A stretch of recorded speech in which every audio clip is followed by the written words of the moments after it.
Baik Ibu, jadi anak saya ini namanya MEA inisialnya. Terus jenis Hmm. kelaminnya juga laki-laki. Kerjanya pelajar kelas 4 SD di SD Muhammadiyah Condong Catur. Tanggal lahirnya 17 Juni 2016. Terus tanggal pelaksanaannya hari Selasa tanggal 21 April 2026. Terus untuk usianya itu saat itu 9 tahun, 10 bulan, 10 hari. Kemudian di sini dari hasil tes inteligensinya didapatkan kalau angka verbalnya itu 64, tapi dengan rumus ini totalnya jadi 57 Ibu.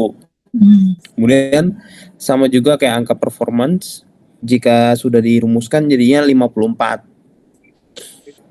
Terus didapat IQ-nya verbal itu 109 rata-rata, performance itu 106 juga rata-rata, sama skala lengkapnya 108 itu rata-rata juga Ibu.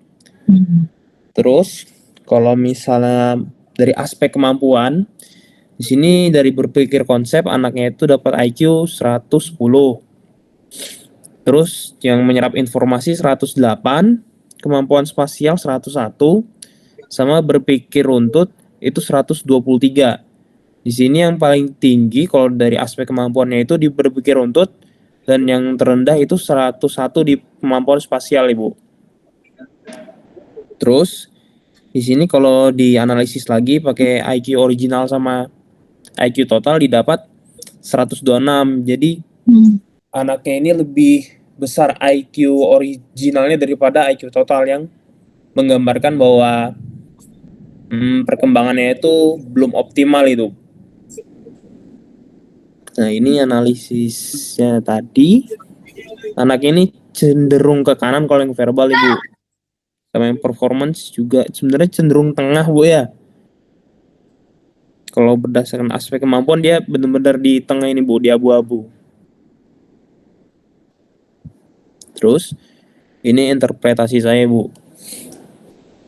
Jadi kalau dari hasil umumnya berdasarkan hasil tes WISC, secara umum diketahui anak memiliki IQ umum sebesar 108 atau rata-rata.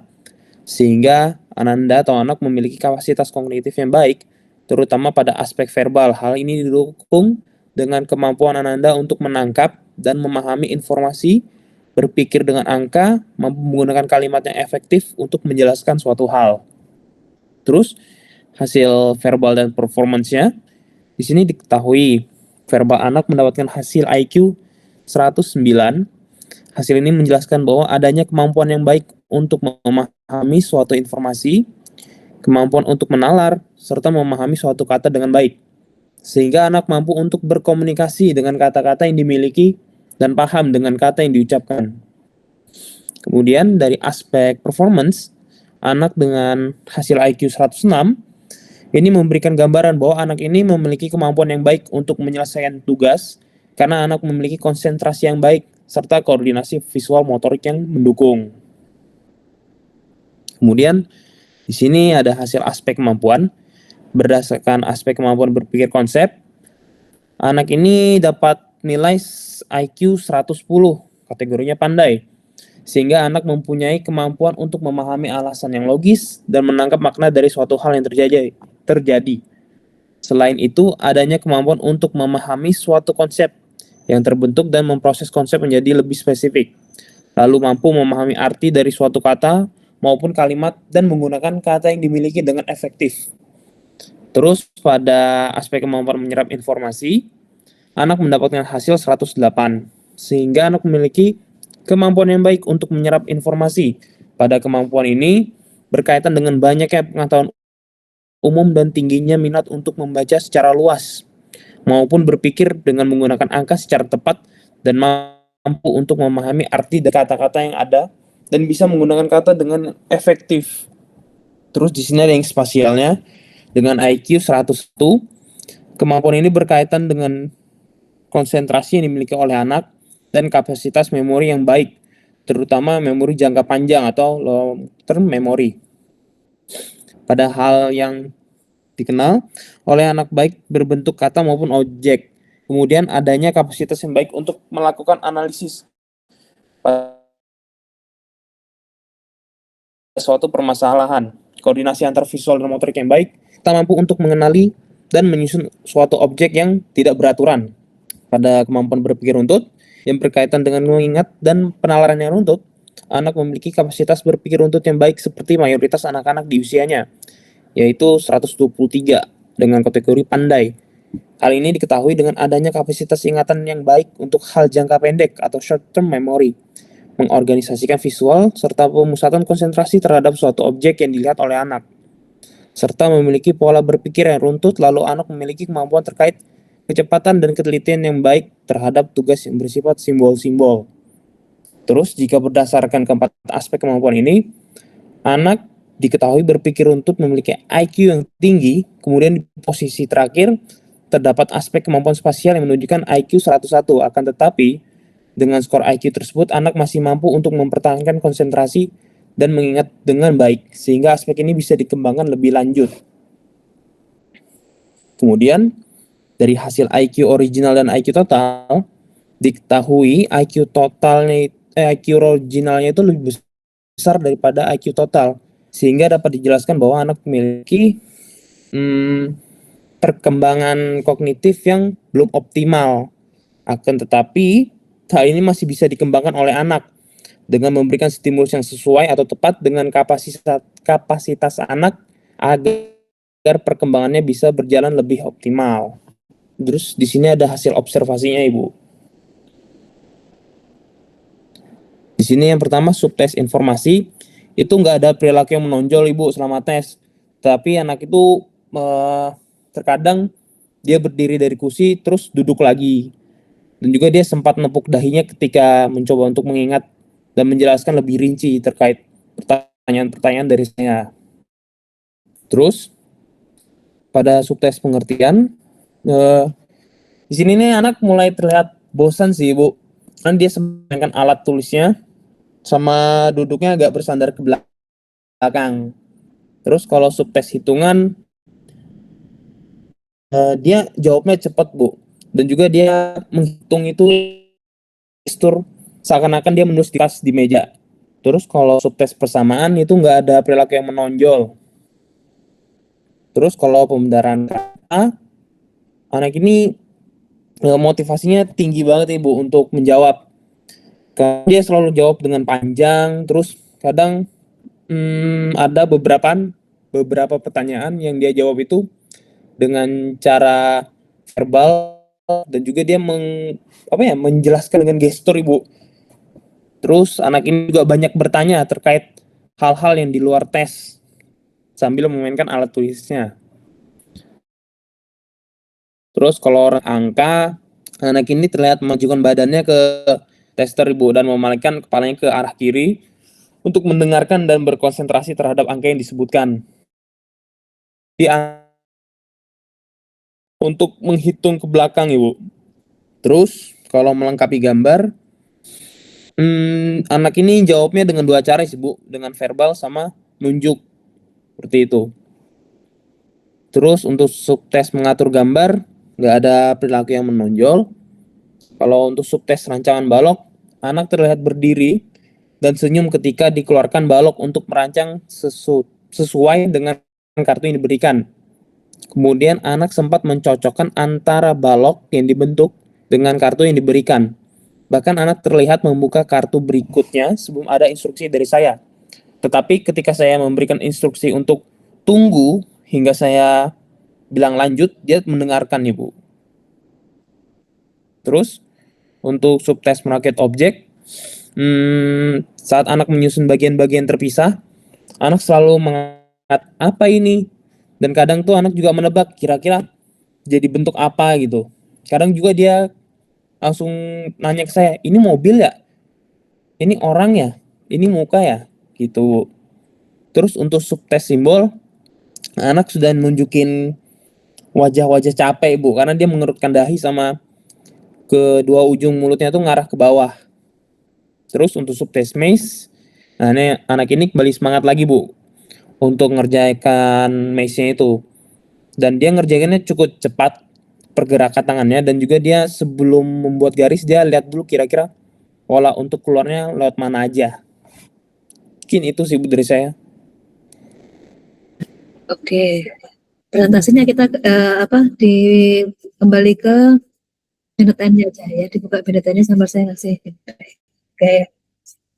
Oke, ya. Jadi anak ini sebenarnya ya anak kebanyakan ya, seperti anak kebanyakan. Dia tidak banyak mengalami kesulitan gitu ya, karena dia memang banyak di tentang rata-rata gitu ya.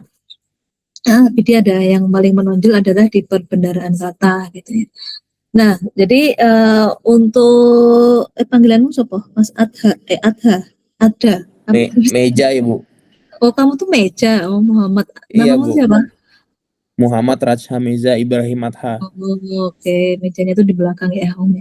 Nah, jadi Mas Meja, jadi kalau saya lihat ya, kemampuanmu untuk mengkategorikan kapan aku bilang baik, kapan bilang sangat baik. Nah, itu belum, masih bingung gitu ya kayaknya ya. Jadi IQ 101 misalnya gitu ya, dibilangnya baik. Nanti 100 apa tadi 20 juga dibilangnya baik gitu. Padahal beda ya. Nah, sebenarnya kapan sih kalau di tengah-tengah, di rata-rata ya, anggap saja di gray area atau kita mau pakai IQ itu rata-rata ya. IQ rata-rata itu ya rata-rata. Bisa kita bilang cukup aja, pas-pasan gitu ya. Ya, jadi beberapa laporannya Mas Bija tadi ini kan apa namanya? Baik. Iya Bu, Tapi banyak yang kan baik sangat sih Bu. baik juga nah gitu. Jadi kalau rata-rata itu ya bisa rata-rata, bisa mampu saja, baik apa cukup gitu ya. Terus mungkin bisa seperti kebanyakan tadi juga ada ya. Tadi menunjukkan bahwa ya sama lah kayak teman-teman yang lain rata-rata kayak gitu. Itu yang masih ke apa ya?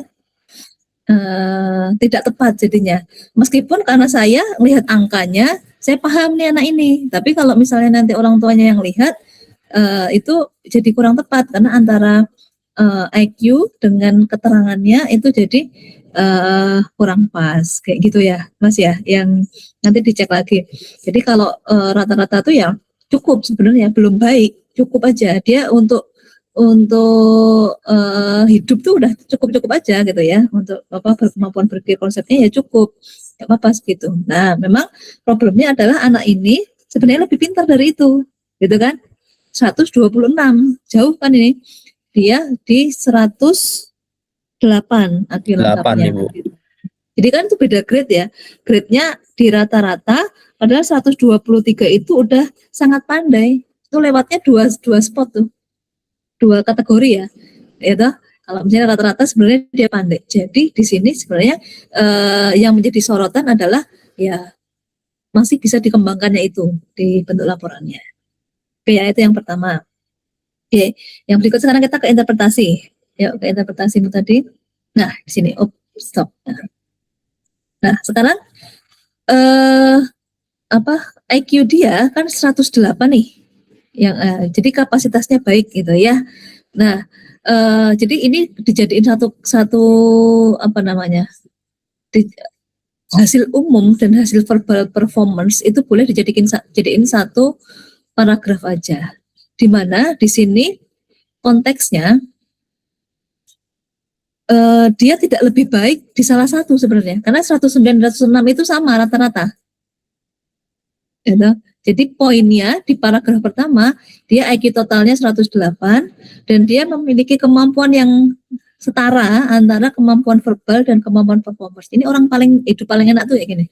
Ya serba pas-pasan, tapi memang tidak akan menonjol terlalu menonjol di bidang tertentu gitu ya, tapi semuanya bisa terlewati gitu ya.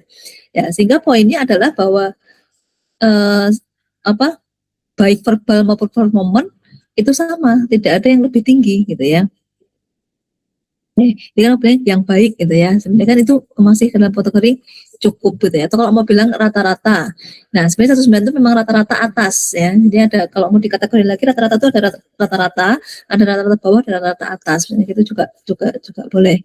Ya, tapi yang di 106 ini juga sama, masih di rata-rata atas. Jadi sebenarnya ini dua hal yang sama. Jadi kalau kita ngomongin baik itu paling tidak di atas rata-rata berarti. Karena lebih dari yang lain. gitu ya.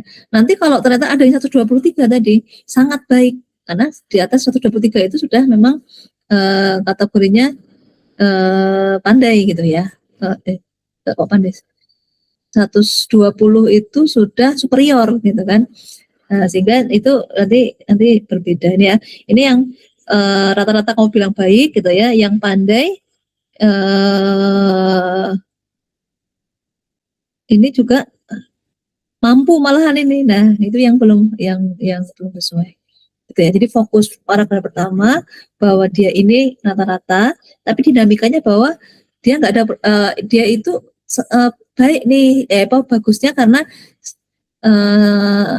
verbal mau performance itu setara lah, sama gitu ya, tidak ada yang menonjol lebih tinggi atau lebih rendah gitu ya. Nah, kalau untuk per aspek kemampuannya ya ini sudah betul kayak gitu ya, per aspek-aspek ini gitu ya. Namun kalau tadi ya misalnya mau mencoba membuat baca terutama yang berkepentingan itu lakukan yang paling baik dulu gitu ya, dibikin yang paling baik tadi berpikir runtut, jadi ceritanya enak, berpikir runtutnya bagus banget nih kayak gini itu didukung dengan kemampuan berpikir konsepnya yang juga di kategori pandai, jadi gitu ya, bisa bayangkan kemampuan berpikir runtutnya bagus banget gitu ya, kemudian didukung dengan kemampuan berpikir konsep, jadi runtutnya dia itu nggak ngawur gitu ya, ada dia itu ada acuannya gitu ya, ada konsepnya gitu ya. Ya, terus kemudian kaitannya dengan didukung juga dengan kemampuan menyerap informasi kan gitu ya. Nah, jadi dia juga menerima nih informasi-informasi sehingga itu mewarnai konsepnya juga kan nanti kaitannya dengan dia akhirnya berpikir runtut, terus ya memang kemampuan spasial ya itu yang mungkin tidak saling terkait, tapi ini disampaikan bahwa kemampuan spasialnya 101 tuh ya sudah cukup bagi dia untuk kemudian dengan analisis ini gitu ya, sehingga ketika kamu nanti menyampaikan ke orang tua itu kan runtutannya gitu, sehingga yang perlu diperbaiki yang mana dulu gitu ya, yang perlu distimulasi yang mana dulu. Kalau dari IQ ya yang 101 ini yang kemampuan spasial, maka nanti meskipun di sini mungkin nggak ada saran rekomendasi gitu ya, nah kamu bisa menunjukkan jadi kemampuan spesial ini yang masih bisa ditingkatkan misalnya gitu ya, yang ya memang ini sebenarnya sudah cukup sih gitu ya, tetapi ini nanti bisa menjadi area pengembangannya untuk distimulasi lebih. Jadi kalau dia tuh kalau kaitannya dengan berpikir untuk menyerap informasi ya kaitannya dengan kemampuan itu sudah oke nih ya, yang tapi yang di visual motoriknya ini gitu ya. Terus kamu bisa ceritakan ke orang tuanya, karena pas visual motorik dia kadang suka penasaran tapi juga capek, ogah-ogahan misalnya kayak gitu ya. Tapi ketika verbal dia lebih semangat misalnya seperti itu. Itu kan menunjukkan bahwa minatnya terhadap kemampuan spasial itu memang belum gitu ya. Ya dia bisa melakukan karena memang rata-rata, tetapi minatnya tidak tertampak dari observasinya, sehingga kalau mau stimulasinya nanti di bagian ini dulu gitu, karena memang ini dia pandai sebenarnya ya, jadi bisa ditingkatkan untuk masih bisa ditingkatkan kayak gitu. Nah ya gitu ya. Nah jadi kalau saya pribadi ya saya nggak tahu ya apakah ini tuh mempermudah atau tidak, tapi kalau yang namanya interpretasi itu tidak pakai poin-poin, jadi langsung dalam bentuk dinamika. Jadi antara paragraf 1, paragraf kedua itu ada dinamikanya juga tadi ya, cerita bahwa nah ini baik-baik saja gitu kan ya, kemampuannya setara, tidak ada yang timpang gitu ya, kemudian tunjukkan menonjolnya di bagian ini gitu ya, terus sampai akhirnya yang masih perlu stimulasi yang di bagian ini gitu kan, di akhir kayak gitu. Nah, terus kemudian dikaitkan kenapa kok ini bisa distimulasi, karena memang IQ-nya itu originalnya itu jauh lebih tinggi ya, jauh lebih tinggi daripada IQ totalnya. Jadi anak ini belum berkembang optimal sehingga masih bisa dioptimalkan gitu ya. Jadi apa ya, kalau urutannya gitu ya, caramu mengumpulkan itu sudah oke gitu ya, tetapi tadi ya kategori baik sedangnya dan juga kemudian antar paragrafnya itu ada ceritanya gitu loh kalau ya. Ya sehingga gitu kan ini terkait dengan kemampuan ininya yang itu. Nah, nah gitu loh ada namunnya. Namun dengan kemampuan spasial 101 ini kan sebenarnya meskipun sudah cukup baik gitu sudah cukup gitu ya. Ini bisa masih perlu ditingkatkan gitu ya, nyambung karena IQ originalnya itu sebenarnya lebih tinggi dari itu kayak gitu misalnya gitu ya. Jadi bentuknya adalah dinamika. Oke, gitu Mas Meja. Gimana? Baik Ibu, terima kasih Ibu atas masukannya. Oke ya, sudah lebih jelas ya. Ya, nanti siap ya menyampaikan ke orang tua ya. Siap Ibu. Oke, ya. Terima kasih Ibu. Thank you. Yuk lanjut. Tadi siapa ya? Yang sudah Putri ya? Iya. Saya izin share screen ya Ibu. Panggilanmu tuh Putri atau Ais atau siapa? Aisyah. Aisyah Bu. Aisyah. Cuman banyak Aisyahnya di sini Bu. Iya ya, Aisyahnya tuh siapa aja Aisyah? Ada Dinda Aisyah juga. Kalau Dinda panggilannya Dinda. Terus di S1 Ais juga kan panggilannya. Terus Aisyah siapa lagi selain ini? Aisyah Nur Saadah. Oh iya. Jadi kau dipanggilnya gimana Mbak? Putri aja deh kalau gitu ya. Putri juga ada Bu. Oh Putri juga ada. Jadi panggilnya gimana? Keduanya ada soalnya di kelas. Berarti harus Putri Aisyah nih ya kalau manggilnya. Iya. Oke, ya wes yuk. Nah, ini sudah terlihat ya Bu layar saya Bu. Sudah. Oke baik Bu. Pekerjaan saya terkait dengan interpretasi klinis laki-laki, tanggal lahirnya 7 Desember 2015, usianya pada saat tes itu 10 tahun 4 bulan. Untuk hasil tesnya di tes verbal ini, adik mendapatkan skor total 50, kemudian setelah diprorasi totalnya 42. Kemudian untuk yang verbal totalnya 31 dan setelah diprorasi 26. Nah, ini untuk hasil IQ-nya ini sangat berbeda ya dengan punya Mas Meja tadi. Kalau punya Mas Meja rata-rata kalau untuk punya saya ini IQ verbalnya 90, masuknya masih dalam kategori rata-rata. Namun untuk IQ performance-nya itu sebesar 65 dan itu kalau berdasarkan kategori masuknya ke cacat mental. Nah, untuk IQ totalnya masih di 76, masih di kategori sangat lambat. Untuk hasil Bentine-nya, subjek ini paling tinggi di berpikir runtutnya. Kemudian untuk IQ originalnya itu rumusnya adalah informasi plus persamaan plus rancangan balok dibagi 3 dikali 10. Nah, untuk informasi nilainya itu 10. Angka skalanya 10, kemudian persamaannya 7. Namun untuk rancangan baloknya 0, kemudian dibagi 3 dikali 10, hasilnya untuk IQ originalnya itu 56, sehingga kalau melihat dari IQ totalnya, sebenarnya untuk IQ subjek ini sudah jauh melebihi IQ originalnya, begitu. Kemudian untuk interpretasinya, di sini secara keseluruhan, anak mendapatkan skor IQ sebesar 76 dengan kategori di bawah rata-rata anak seusianya. Anak memiliki kemampuan yang lebih baik pada aspek kemampuan verbal dibandingkan dengan kemampuan performance. Subjek mendapatkan skor IQ sebesar 90 yang menunjukkan bahwa kemampuan subjek berada dalam kategori rata-rata anak seusianya. Kemampuan verbal ini mengungkap kemampuan subjek dalam memahami informasi dan melakukan penalaran, lalu mengungkapnya dengan kata-kata. Namun, kemampuan subjek dalam aspek performance masih jauh di bawah rata-rata anak seusianya dengan skor IQ performance sebesar 65. Aspek performance mengukur kemampuan atau keterampilan subjek dalam melakukan suatu tugas. Dengan perbedaan skor IQ yang signifikan antara kemampuan verbal dan performance mengindikasikan bahwa subjek masih kurang optimal dalam penggunaan otak kanan, yaitu dalam hal kreativitas, imajinasi, dan seni. Selanjutnya, pada masing-masing aspeknya, yang pertama untuk aspek kemampuan verbal itu, subjek memiliki IQ sebesar 83 dalam kemampuan menyerap informasi. Hal ini menunjukkan bahwa kemampuan menyerap informasi dengan kata subjek masih di bawah rata-rata.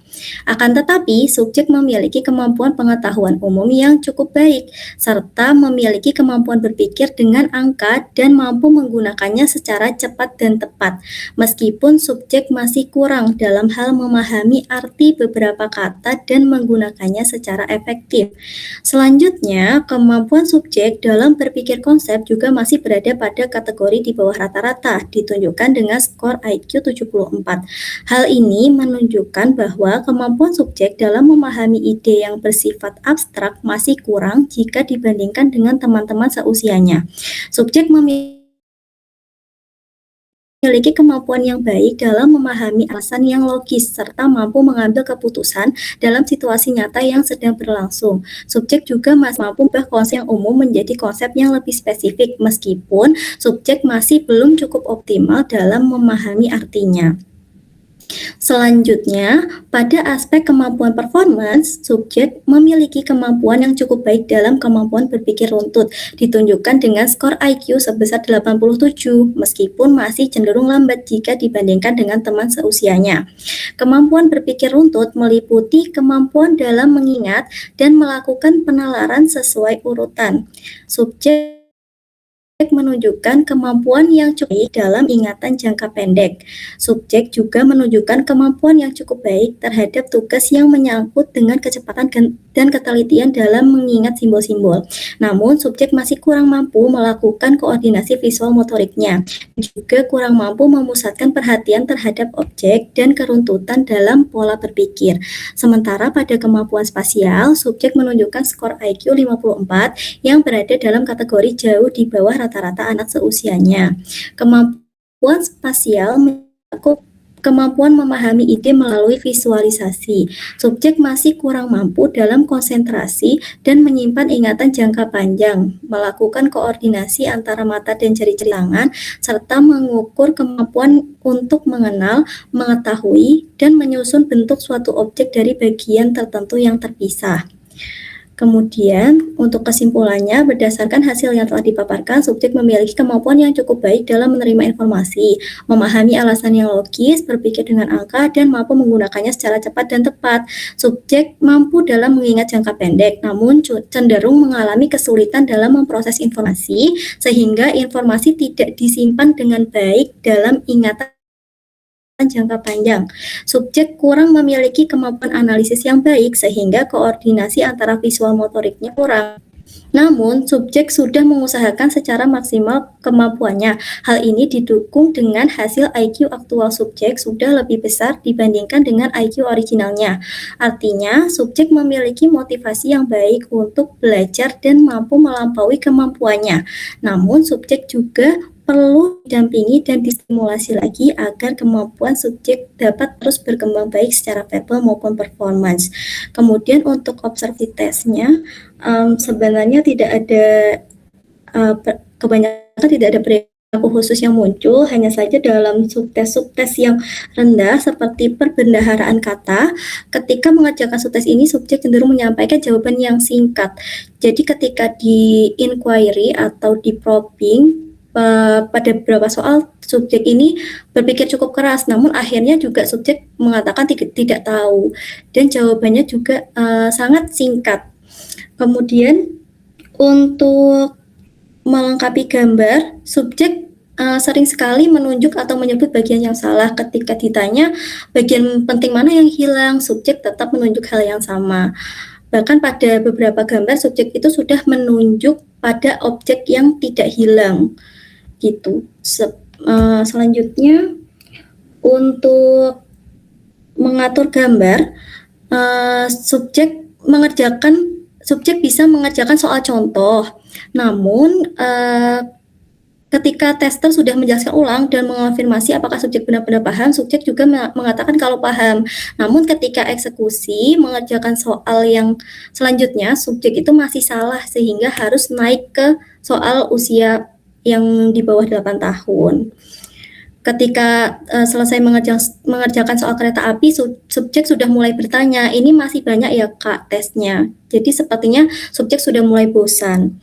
Nah, ini ketika subtes rancangan balok, ketika tester menjelaskan itu, subjek memperhatikan dengan seksama. Subjek juga mengatakan bahwa subjek ini memahami, dan subjek juga asik sekali menyusun balok-baloknya. Nah, subjek ini berulang kali menyusun dan membongkar lagi balok yang udah disusun. Kemudian ketika subjek mengatakan sudah selesai, pengerjaannya masih salah. Dan juga ketika saya observasi ini, beberapa kali subjek itu hampir benar menyelesaikan pola. Namun kemudian diubah lagi polanya. Kemudian untuk percobaan kedua soal yang C itu sebenarnya subjek sudah benar dalam membuat polanya, hanya saja melebihi batas waktu. Tapi ketika dicoba juga untuk yang A dan B, subjek masih belum berhasil dalam mengerjakan polanya. Gitu. Kemudian ketika akhir saya tanyakan, kira-kira tes mana yang paling disuka hari ini? Subjek menyatakan bahwa subjek paling menyukai subtes rancangan balok ini. Kira-kira begitu Bu untuk hasil interpretasi saya. Apakah ada feedback dari Ibu? Oke, Mbak Putri Aisyah. Nanti penetannya di capture full ya, sama yang grafik atasnya juga ya. Bu, siap Bu. Nah, jadi karena yang atas itu kan juga sebenarnya kita butuh grafiknya ya untuk bisa melihat gambaran umumnya, meskipun dengan tabel juga bisa gitu ya, tapi kan lebih enak langsung dengan grafik gitu ya. Oke, jadi yang pertama yang saya artinya antara hasil dengan hasil observasi sebenarnya selaras ya ini ya. Artinya tidak ada keraguan kok ini rendah gitu ya. Kayaknya anaknya kadang ada yang kok rendah ya, padahal anaknya kayaknya bisa secara performansi tes itu kayaknya baik-baik aja. Ini kan berarti kan selaras ya bahwa memang kemampuannya rendah, di hasil observasimu juga memang dia banyak salah, banyak nggak bisa gitu ya. Ngawur jawabnya, pokoknya yang penting jawab dan gitu ya, dan itu salah. Terus sudah diulang instruksinya, bilang paham tapi ternyata masih belum paham gitu ya. Jadi ini selaras gitu ya Mbak ya, sesuai? Betul Bu. Oke, nah sekarang kembali ke atas saja berarti ke ya hasil ini. Oke, nah coba Mbak kalau yang atas tadi yang verbal yang nol, yang apa? Perbedaan kata. Itu kayak gimana jawabannya Mbak? Misalnya nih yang pertama kan apa? Coba dibuka punyamu. Jawaban dia kayak apa? Dibacain.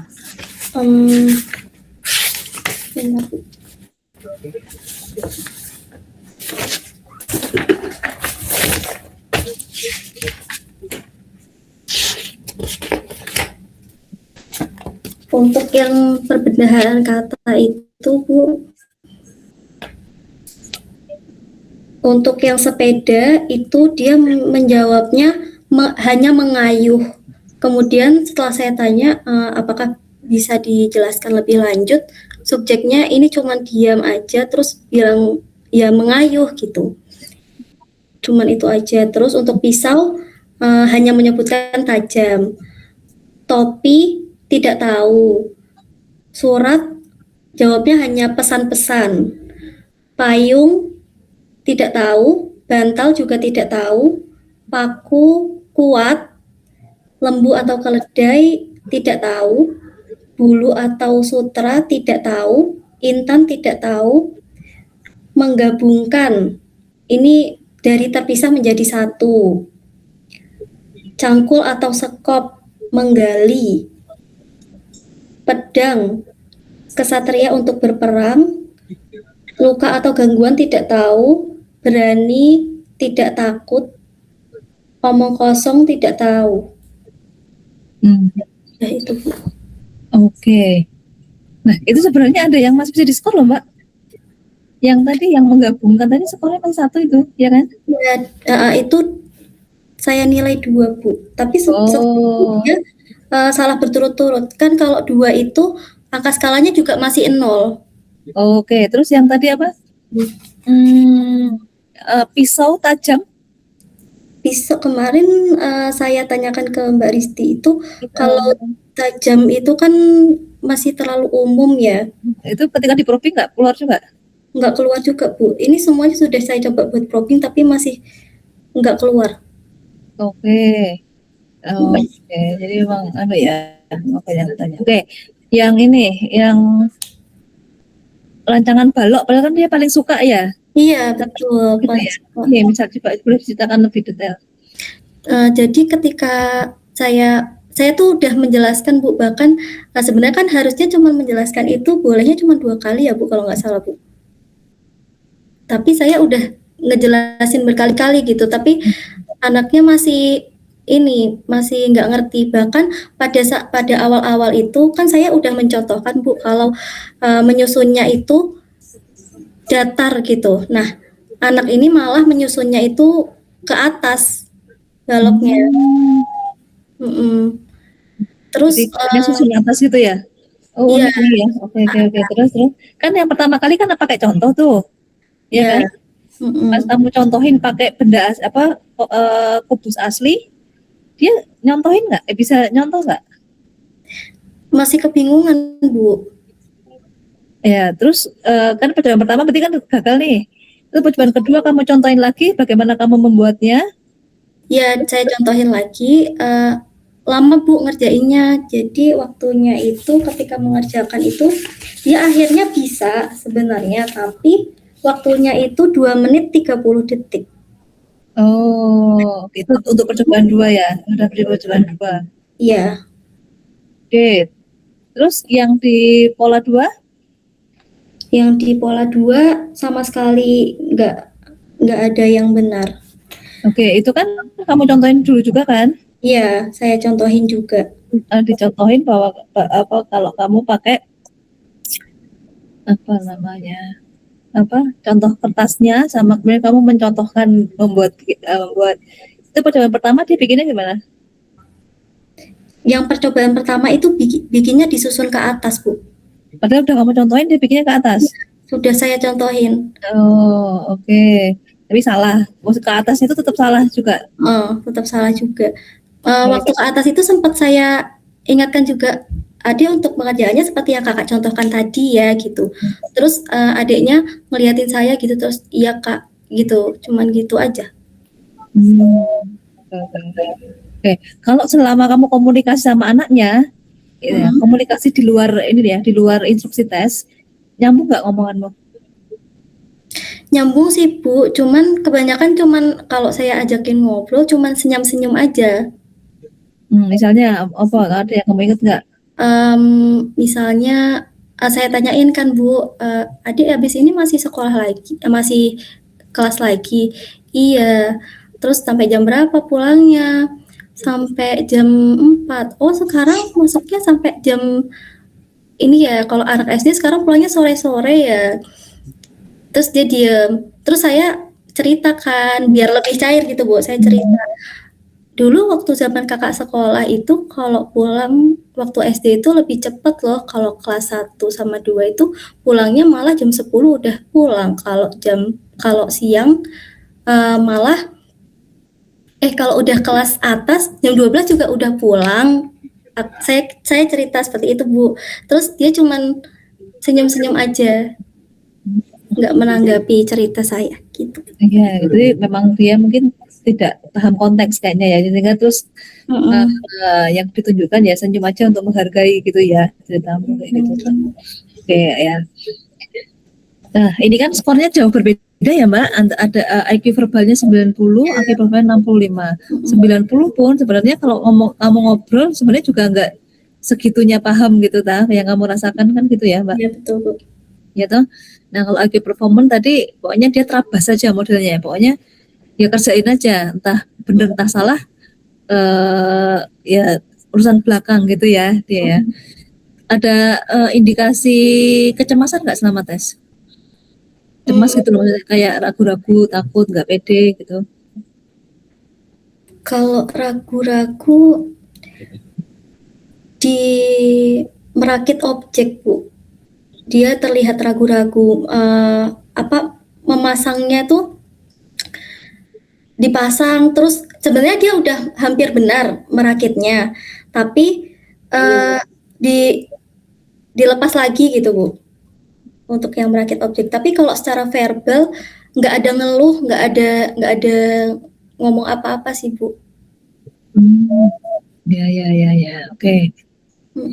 Ya, baik. Nah, oke, berarti ini kan kondisi anak ini yang ekstrim itu kan ada di perbenaran kata dan ada di rancangan balok ya. Itu yang ekstrim, artinya ini tetap nggak boleh nol harusnya, gitu ya. Kalau misalnya di bawah rata kurang itu masih nggak apa-apa, tapi nggak boleh nol. Jadi kalau meskipun dia itu sudah optimal karena IQ originnya 56 dan IQ totalnya 76, tapi yang nol ini nggak boleh nol tetepan. Tapi ini harus estimasi ya. Karena kan kalau nol itu kan berarti sangat tidak mampu gitu ya untuk dia pada kemampuan itu. Nah, jadi meskipun sudah lebih baik gitu ya, ini tetap diminta stimulasinya fokus ke ini aja. Kedua ini ya yang menjadi sorotan untuk bisa distimulasi. Yang lainnya ya itu sudah optimal. Namun kan ini memang ada verbal dan performance-nya itu kan jauh berbeda gitu ya. Ini kan berarti ada indikasi yang tidak baik karena pasti dia sulit. Ya, dia sulit karena tidak imbang tadi ya. Kita belum bisa memastikan ini kecuali kemudian ini di cross check dengan tes yang lain gitu ya. Tes yang lain ya, kalau di tes anak-anak itu mungkin di tes kepribadian ya, profil tadi ya yang bisa melihat katanya dengan kecemasannya atau kemudian katanya dengan cara kayak di tes grafis lah misalnya gitu ya, lihat dia itu gambarnya kayak apa. Ini kan memang perlu di cross check ya untuk kemudian bisa menghasilkan dinamika profil seorang anak ini. Tapi kalau secara kognitif ini dia akan kesulitan hidup gitu ya. Ya tadi yang verbal tadi dia bisa 90 itu kan sebenarnya rata-rata. Maka dia akan bisa pada kondisi ini loh, pertanyaan-pertanyaan yang template, pertanyaan-pertanyaan basa-basi dia bisa jawab nih, namanya siapa, rumahnya mana, sederhana gitu ya. Tapi bila kamu cerita panjang, dia bingung responnya. Karena cerita panjang itu, dia sebenarnya masih bingung untuk kemudian itu intinya apa sih mbaknya cerita panjang banget itu gitu. Jadi model dia kan memang harus pendek-pendek, paham dulu pendek, paham gitu ya. Baru kemudian instruksinya harus pendek-pendek kayak gitu. Nah, untuk performance ya, ini kan yang menarik sebenarnya dia ini kalau mau ngomongin dinamikanya dia ya, dia itu tidak bisa, tapi dia berani coba dulu, bukan yang kemudian nggak mau gitu kan, nggak ya, dia nggak tahu atau tetap kerjain meskipun salah, tetap berusaha gitu ya, dan nah itu kan sebenarnya cara dia kemudian untuk mengatasi kelemahannya ya, dia sudah oke sebenarnya di situ ya, dan itu membuat dia tidak minder dan sebagainya. Ya itu mungkin yang kalau mau menceritakan itu bisa ditunjukkan gitu ya. Jadi dinamika itu sebenarnya karena menginterpretasinya itu nanti juga bisa dikaitkan dengan observasinya sebenarnya ya. Nanti kalau menyampaikan ke orang tua itu ditunjukkan dengan misalnya gitu ya, gini kayak gitu. Itu juga boleh ya. Jadi kalau ini memang sudah mentok ini, tapi PR-nya di 2 itu nggak boleh 0. Harus ada skornya. Itu distimulasi di rancangan balok kemampuan berdalam kata.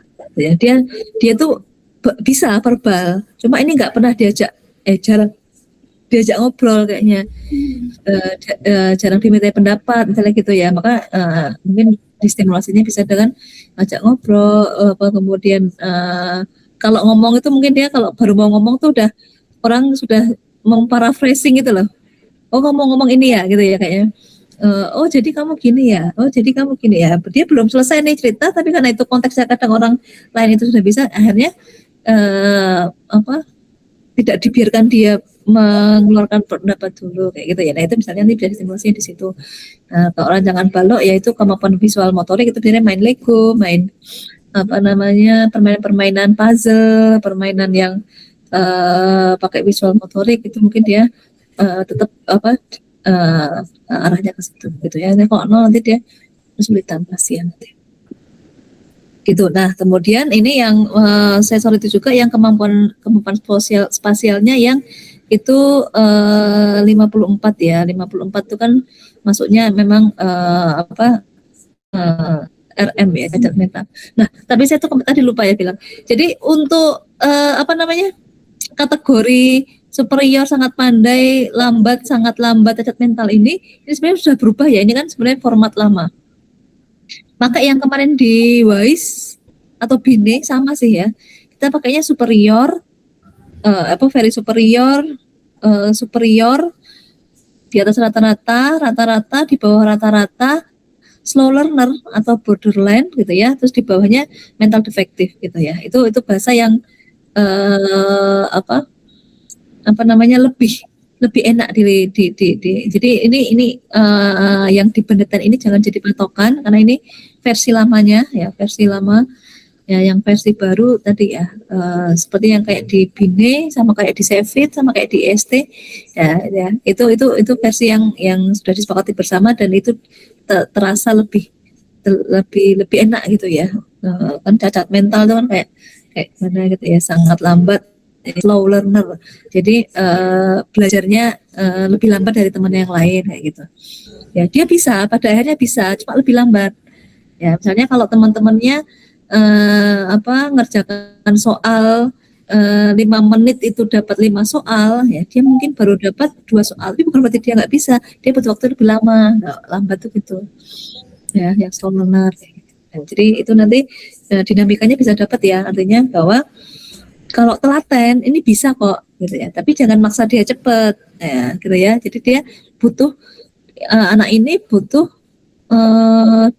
telaten aja, telaten. Nggak apa-apa, yang penting bisa meskipun agak lama ya kayak gitu. Gitu Mbak. Nah, terus tapi kaitannya dengan caramu memaparkan bagus ya, sudah enak gitu ya, karena sudah ada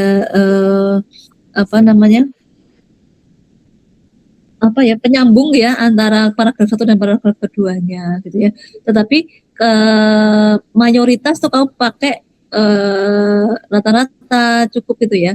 Yang mungkin kalau saya pribadi itu lebih senang pakai ini kan banyak yang dia rendah ya.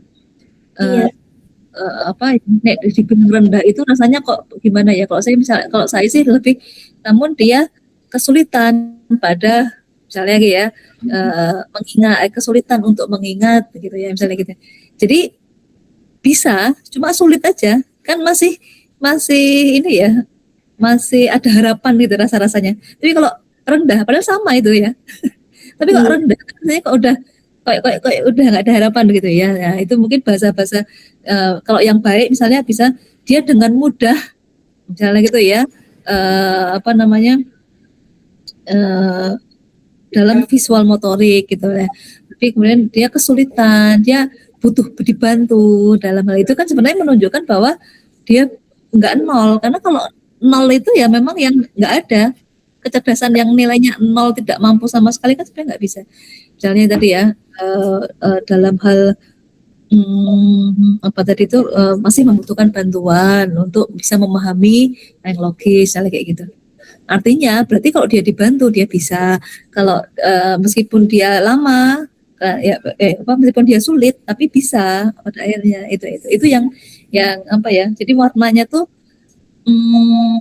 ada harapan gitu loh. Kan ini anak-anak juga ya. Jadi itu yang nanti kemudian yang baca juga lebih enak. Tapi saya secara umum tulisanmu sudah cukup enak. Dinamikanya sudah ada. Ya, nanti coba dinamikakan dengan mudah, sulit, butuh bantuan, kayak gitu itu mungkin lebih enak. Baik Ibu, terima kasih banyak Ibu atas feedbacknya. Oke, nah nanti mungkin ya kalau ke orang tua boleh nanya juga kalau proses akademisnya gimana dia di sekolah gitu ya, kesulitan nggak dia kayak gitu ya. Nah nanti kalau memang ini orang tuanya RC ini kan dia butuh treatment ya. Nah, ini kan butuh treatment. Nah, ini kan sebenarnya perlu dilengkapi dengan tes tadi ya, tes yang lain, tes minat mungkin, tes kepribadian anak gitu ya dan sebagainya. Nah, itu mungkin nanti bisa disarankan untuk bisa dirujuk gitu aja, dirujuk untuk karena kan biar pas gitu ya. Karena ini kan kalau cuma dari satu tes gitu kan itu kan kurang kurang bijak sebenarnya kalau kita merekomendasikan hanya dari satu tes. Maka memang akhirnya tidak ada rekomendasi di situ ya, karena ya harus dilihat dengan aspek-aspek lainnya ya, tes lainnya ya. Jadi karena ini tadi ya sebenarnya lebih karena dia jomplang ya dan ada nolnya. Nah ini kan perlu dicek secara mendalam, nanti bisa disarankan untuk ke psikolog gitu ya, tes yang lebih lengkap. Baik Ibu, siap. Terima kasih atas feedbacknya Bu. Oke. Oh iya Bu, saya izin tanya Bu, yang untuk harus dilihat dari aspek lainnya Bu. Nah itu saya masukkan juga di kesimpulan di laporan ini atau hanya untuk disampaikan ke orang tua saja Bu? Maksudnya kamu ngetes yang lain juga ini atau gimana? Oh enggak, kan tadi Ibu ada, ini kan harus dilihat dari aspek yang lainnya. Nanti kalau pas menyampaikan ke orang tua aja, lisan aja. Oh gitu. Jadi kan maksudnya ini gambaran baru kognitif aja ya Bu gitu ya. Jadi profil orang itu kan tidak hanya kognitif gitu ya kan, ada secara kognitif gimana, ada kaitannya dengan minat seperti apa, terus dia itu orangnya seperti apa, yang itu bentuknya dari tes kepribadian, yang itu kemudian ketika dinamikan barulah namanya profil seseorang, dinamika seseorang ya kan. Karena ada anak yang enggak kayak anak Down syndrome aja, dia secara kemampuan jauh tapi dia bisa, ada anak Down syndrome yang bisa main piano, itu kan sesuatu yang itu kan harus dicari, tidak hanya sekedar pakai tes intelijensi, berarti kan pakai tes bakat gitu ya. Kemudian tapi dia berhati malaikat gitu ya, jadi kemampuan kognitifnya tambah-tambahan kali-kalian susah gitu ya, tapi dia sangat care dengan orang lain. Nah sehingga kalau itu semuanya lengkap itu kan nanti bisa lebih diarahkannya jelas gitu loh arahnya nanti kemana, supaya sambil jaga nih yang jomplang tadi. Sebenarnya jomplangnya itu kan berarti stimulasinya banyak kan di verbal nih, dia jarang diajak main keluar, aktivitas fisik, kemudian yang istilahnya mainan yang bentuknya mainan ya, bukan game gadget misalnya kayak gitu. Itu yang karena visual motorik itu tentu nggak bisa digantikan dengan gadget ya. Berarti gadget itu ada yang visual motorik tapi kan tetap beda ya, karena bentuknya tidak nyata yang kayak gitu-gitu itu, sehingga mungkin bisa distimulasi dengan mainan-mainan yang nyata tadi gitu. Baik, siap Ibu. Saya izin stop share ya Ibu. Ya. Ibu. Oke, 8:30 masih melek kayak ini. Satu lagi atau mau konsul aja masing-masing? Gimana Mbak Amaranti Hajarani? Izin bertanya Bu. Sebelumnya suara saya terdengar nggak Bu? Jelas.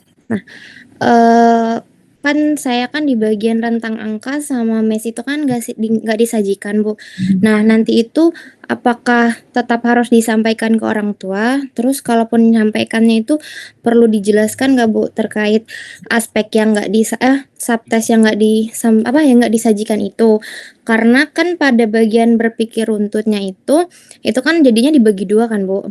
Jadi dia itu dapat IQ-nya 65. Nah, tadi itu saya konsultasi sama Asprak, katanya tetap ditulis aja sangat di bawah rata-rata aja gitu. Nah, kalau untuk hal kayak gitu gimana Bu? Ya, sebenarnya ada opsi ya, artinya saya menyerahkan ke mahasiswa ya, artinya bisa dilengkapi ya. Jadi kan kamu bisa cari waktu gitu ya untuk bisa ngajak adiknya lagi melengkapi, kan nggak lama tuh gitu ya.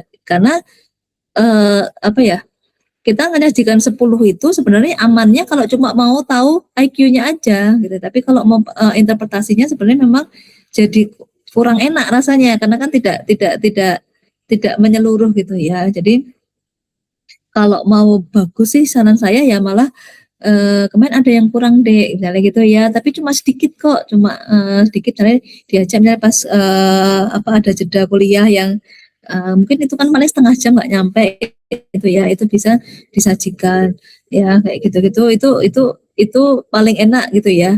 Atau ketika menyampaikan hasilnya disampaikan ke orang tua bahwa memang kemarin ini ada yang kurang misalnya karena waktu atau adanya kecapean atau apa kayak gitu ya, sehingga ini istilahnya yang valid itu ya yang sampai di IQ total, IQ verbal performance gitu ya, yang interpretasi klinis ini sebenarnya apa namanya istilahnya kurang data lah ya, jadi kurang data disampaikan saja, tapi meskipun begitu tetap saya bisa bikin gambarannya gitu ya, gambarannya ya seperti yang kamu sesuaikan tadi apa dengan tadi ya, dengan kalau pendetennya pakai yang sebelah kiri kan berarti ya, kalau yang dua nah itu pun nggak apa-apa, tapi ini yang apa kalau bisa dilengkapi itu lebih bagus sih, jadi kamu mantap gitu ya menyampaikannya gitu kan ya. Kayaknya ada beberapa ya tadi ya yang tidak semuanya disajikan, berapa orang selain Mbak Amaranti, siapa lagi ya yang tadi nggak disajikan semuanya?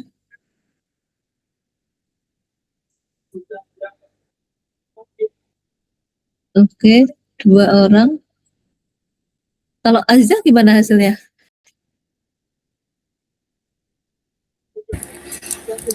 Izin menjawab ya Bu. Untuk hasilnya juga di bawah rata-rata. Yang IQ totalnya 75 dengan IQ original 80. 75-80 itu masih di bawah rata-rata ya sebenarnya ya. Iya, Bu. Di bawah rata-rata dan 75-nya itu slow learner ya. Kalau Nadia gimana Nadia?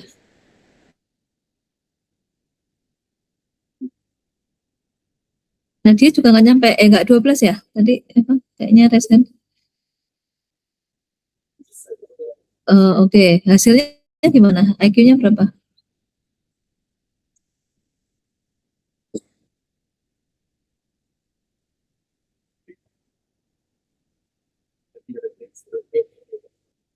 Nadia nggak bisa ini ya? Nggak bisa langsung ini ya?